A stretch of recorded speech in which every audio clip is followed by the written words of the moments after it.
quand la tristesse arrive, je sais tu es là, toujours près de moi.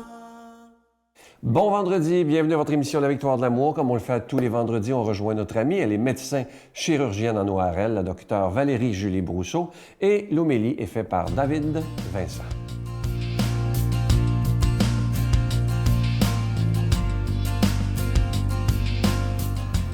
Bonjour, ici Dr Valérie Julie Brousseau avec la chronique Nomade du désert. Aujourd'hui, je vous partage une histoire qui m'a été racontée par une amie à moi qui est religieuse, qui a maintenant au-dessus de près de 40 ans de vie religieuse. Et ça lui est arrivé quand elle était novice. Alors évidemment, elle est au noviciat, puis ça fait peut-être 1 an et demi qu'elle chemine avec la communauté. Puis, elle va voir sa responsable. Et puis, elle pleure parce que là, elle est frustrée parce qu'elle a un conflit de personnalité avec une autre des religieuses dans la maison. Puis, elle ne sait pas trop comment arriver à gérer ça. Et elle voit que c'est conflictuel, puis elle n'arrive pas à entrer en relation avec l'autre. Alors, sa maîtresse de novice l'écoute, accueille qu'est-ce qu'elle lui partage. Puis à la fin, elle regarde, puis elle dit « On va prier ensemble puis parce qu'on va demander au Seigneur qu'il vous aide à l'aimer dans la foi. » Qu'est-ce que ça veut dire, ça, aimer l'autre dans la foi? On a tous des gens qu'on n'est pas capable de sentir ou qui ne sont pas capables de nous sentir. On a aussi des moments de frustration les uns envers les autres. On est des êtres humains. On n'est pas parfait. Et Dieu nous aime comme ça. Dieu nous a fait comme ça. Ce qu'il nous est demandé ou ce à quoi on est appelé, c'est d'arriver à nous aimer comme on est les uns les autres, nous aussi. Nous aimer dans la foi. Ça veut dire que moi, je ne suis pas un être fini. Je ne suis pas fini d'être créé. Tous les jours, Dieu travaille sur moi, la vie travaille sur moi, les autres travaillent sur moi, puis j'espère que moi aussi, j'essaye de travailler sur moi. Ça veut dire que l'autre non plus n'est pas un être fini. Ce n'est pas une œuvre achevée. On est tous des œuvres en création. On n'a pas fini d'être créés. Et donc, aimer l'autre dans la foi, ça veut dire que je reconnais que l'autre est inachevé. L'autre, il est comme moi. Il n'est pas parfait, il est en chemin. Et j'admets que cette personne-là, en chemin, en création, peut être en train de vivre quelque chose que Dieu accomplit en elle, que la vie accomplit en elle, que les autres, peut-être même moi, j'accomplis en elle. Peut-être que c'est moi qui lui cause cette frustration-là, puis je n'ai pas à savoir pourquoi. Mais aimer l'autre dans la foi, c'est reconnaître que Dieu a un plan pour l'autre et que ma rencontre avec cette personne-là aujourd'hui fait partie de ce plan-là, que j'ai un rôle dans sa vie, même si c'est un rôle que l'autre me frustre ou que je le frustre, OK? Et qu'il y a un devenir pour que tous les deux, on soit meilleurs. Donc, aimer l'autre dans la foi, c'est bien sûr faire acte de foi en Dieu, mais c'est aussi faire acte de foi envers ce que moi, je suis appelée à devenir et faire acte de foi à ce que l'autre est appelé à devenir. On a tous à grandir ensemble et cette friction-là, il ne faut pas simplement vouloir l'éviter puis s'en sauver. Il faut arriver à voir cette friction-là qu'on peut vivre entre nous comme un endroit où naît l'espérance, naît un nouveau chemin de croissance pour chacun d'entre nous. Notre Père qui es aux cieux, que ton nom soit sanctifié, que ton règne vienne, que ta volonté soit faite sur la terre comme au ciel. Donne-nous aujourd'hui notre pain de ce jour. Pardonne-nous nos offenses comme nous pardonnons à ceux qui nous ont offensés. Ne nous laisse pas entrer en tentation, mais délivre-nous du mal, car c'est à toi qu'appartient le règne, la puissance et la gloire pour les siècles des siècles. Amen. Mon Père, je m'abandonne à toi. Fais de moi ce qu'il te plaira. Quoi que tu fasses de moi, je te remercie.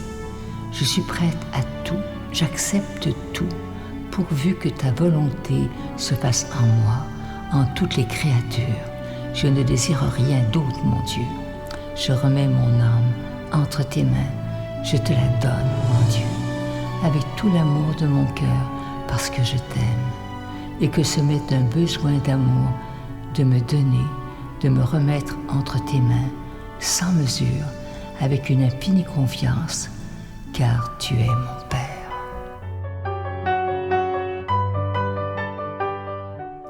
Je suis tellement content de vous parler de mon nouveau livre. C'est le cadeau du mois d'octobre. J'y ai mis vraiment tout mon âme, tout mon cœur. Il s'agit du livre « Les anges messagers de Dieu ». Découvrez l'ange qui vit avec vous. Vous savez que le mois d'octobre, c'est le mois des anges gardiens. D'ailleurs, leur fête était le 2 octobre dernier. Et il est important de savoir que nous avons tous un ange gardien, pas dès notre naissance, dès notre conception.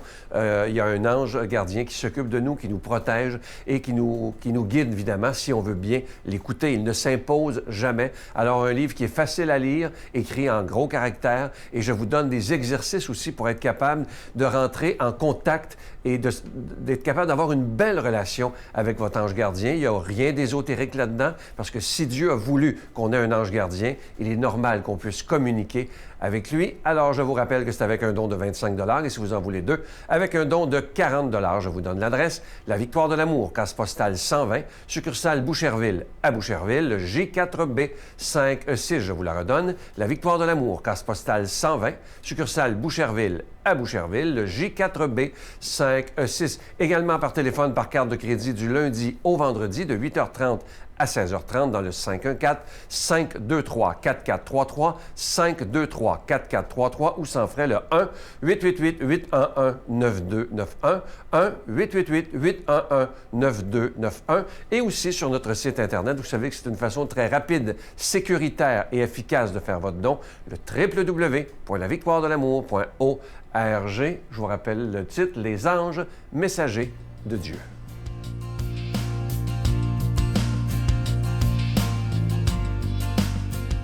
Mon Dieu, donnez-moi la sérénité d'accepter les choses que je ne peux changer, le courage de changer les choses que je peux et la sagesse d'en connaître la différence. Amen.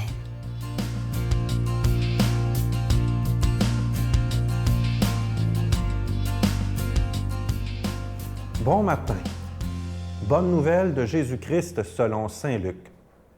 Comme Jésus avait expulsé un démon, certains se mirent à dire: c'est par Béelzéboul, le chef des démons, qu'il expulse des démons. D'autres, pour le mettre à l'épreuve, lui réclamaient un signe venant du ciel.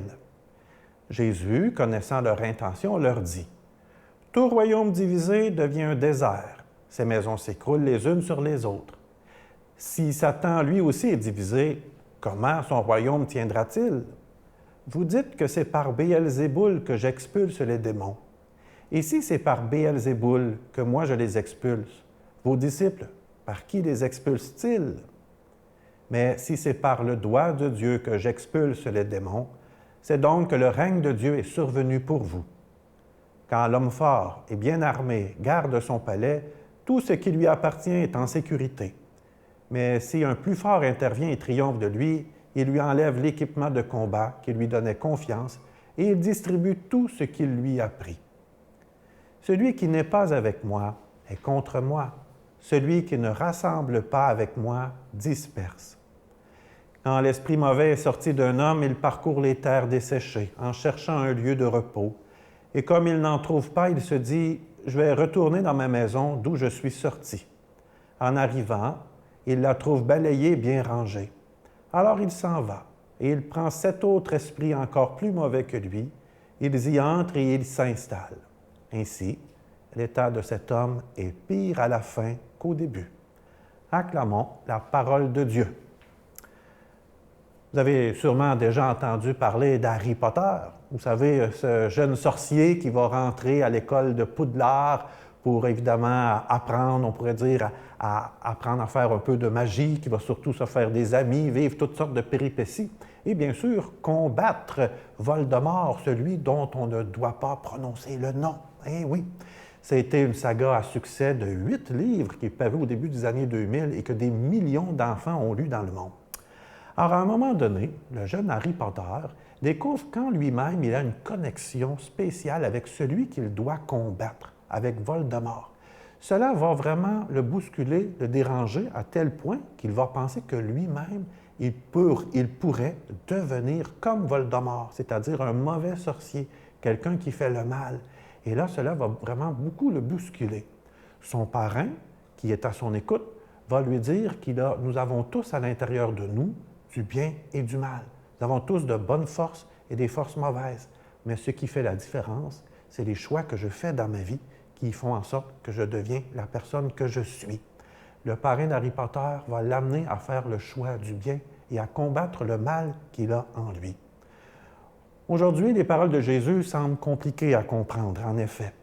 Il est surtout question de savoir faire le bon choix, de choisir entre le bien et le mal, entre lui ou le démon, entre le bonheur ou le malheur. Il parle d'un homme qui est libéré d'un esprit impur, mais qui, à la fin, choisit de revenir vers cet esprit du mal et se retrouve même pire qu'au début. Que bref, choisir le bien, c'est un combat qui n'est jamais terminé. Aujourd'hui, 9 octobre, c'est mon anniversaire d'ordination. Ça fait 15 ans que je suis ordonné prêtre aujourd'hui. Peut-être qu'on pourrait penser que le jour de mon ordination, tout est réglé, puis que j'ai juste à être prêtre, puis que dans le fond, je vais mener toute ma vie pareil à tous les jours. Mais non, c'est tout un combat être prêtre, puis plus largement être un chrétien, être une chrétienne. Dans le fond, chaque jour, nous avons à choisir et rechoisir Jésus dans notre vie. Moi, à tous les jours, je rechoisis de mettre Jésus au cœur de ma vie. Il est celui qui va m'accompagner dans mes combats, me donner ce dont j'ai besoin, me permettre de grandir puis de découvrir qu'il y a toujours un plus au-delà de chacune des difficultés que je vis comme prêtre. Parce que oui, je vis des défis, c'est pas toujours facile non plus, mais il y a toujours quelque chose de meilleur au bout de chacun des défis que je relève et je n'ai jamais été déçu. Moi, aujourd'hui, je t'interpelle à rechoisir Jésus, à le mettre au cœur des fois de ce que tu trouves difficile ou même de tes choix personnels. Nous avons tous en nous-mêmes aussi des zones de lumière et des zones d'ombre. Et parfois, nous sommes timides ou gênés de demander à Jésus de visiter peut-être ce dont on a plus honte ou ce qui est plus difficile dans notre vie. Pourtant, Jésus ne nous demande pas mieux que de venir visiter en nous ce qui est difficile, ce qu'on aime moins, puis peut-être ce dont on est moins fier. Parce que Jésus veut être cette présence qui met de la lumière dans notre existence. Moi, il met de la lumière depuis que je suis tout petit, pas juste depuis que je suis prêtre, et il va continuer d'en mettre à chaque jour et de m'accompagner dans ce combat. Je lui demande donc de t'accompagner, de t'éclairer. Il nous a même donné son Esprit Saint pour nous aider à faire les bons choix. Eh bien, que cet Esprit de Dieu, cet Esprit Saint, t'éclaire comme il m'éclaire et qu'il t'aide à trouver le bonheur chaque jour un peu plus. Et je te bénis le Père, le Fils et le Saint-Esprit. Amen. Je vous salue Marie, pleine de grâce. Le Seigneur est avec vous. Vous êtes bénie entre toutes les femmes, et Jésus, le fruit de vos entrailles, est béni. Sainte Marie, Mère de Dieu, priez pour nous pauvres pécheurs, maintenant et à l'heure de notre mort. Amen.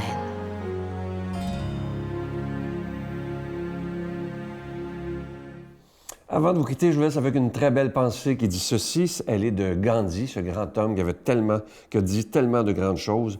Il disait ceci: « Lorsque je suis dans le désespoir, je me souviens que tout au long de l'histoire, le chemin de l'amour et de la vérité a toujours gagné. Bien sûr, il y a eu des tyrans, des meurtriers, des dictateurs, et pour un temps, ils semblent invincibles, mais à la fin, ils tombent toujours. » Et ça, c'est vrai. Regardez dans l'histoire de l'humanité, les plus grands dictateurs, les plus grands tyrans qui ont fait peur à des gens, à la fin, ils tombent toujours parce que c'est toujours l'amour qui gagne. Je vous souhaite une belle journée. À demain. Bye. Je pense que la souffrance, c'est ce qui est le plus difficile à voir parce qu'on ne contrôle pas. Mais la maladie, au lieu, je pense, Derek nous a souvent partagé comment on vit dans la gratitude ici. Mais quand Derek me dit « j'ai mal », ça, c'est probablement ce qui est difficile.